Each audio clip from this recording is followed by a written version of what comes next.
Penampakan rumah Kades Gunung Menyan Bogor, perabot berwarna emas.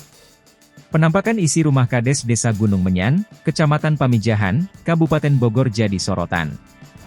Hal itu menyusul setelah sosok Wiwin Komalasari, sang Kades viral di media sosial.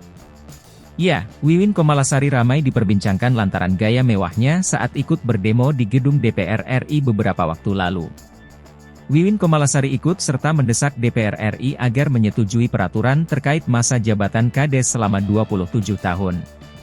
Berbeda dengan Kades lainnya, Wiwin tampil menter sembari menenteng tas bermerek Hermes.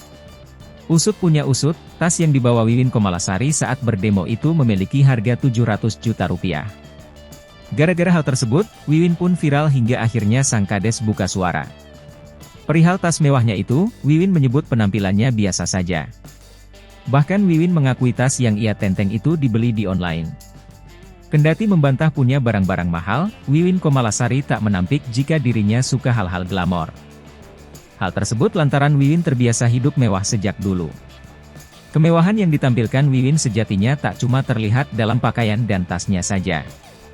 Melalui akun TikToknya, Wiwin kerap memamerkan kondisi rumahnya. Terlihat di beberapa video, Wiwin menunjukkan penampakan dalam rumahnya yang dipenuhi dengan barang-barang mewah.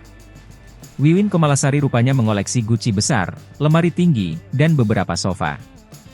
Guna menghias rumahnya, Wiwin memadupadankan warna keemasan mulai dari perabotan hingga wallpaper tembok huniannya. Tak cuma itu, rumah Wiwin juga dilengkapi dengan lampu gantung nan mewah yang jumlahnya lebih dari 2 buah. Perihal rumah mewah sang Kades Gunung Menyan, publik pun menyorotinya. Hingga akhirnya diketahui bahwa Wiwin telah memiliki rumah megah tersebut jauh sebelum dirinya jadi Kades.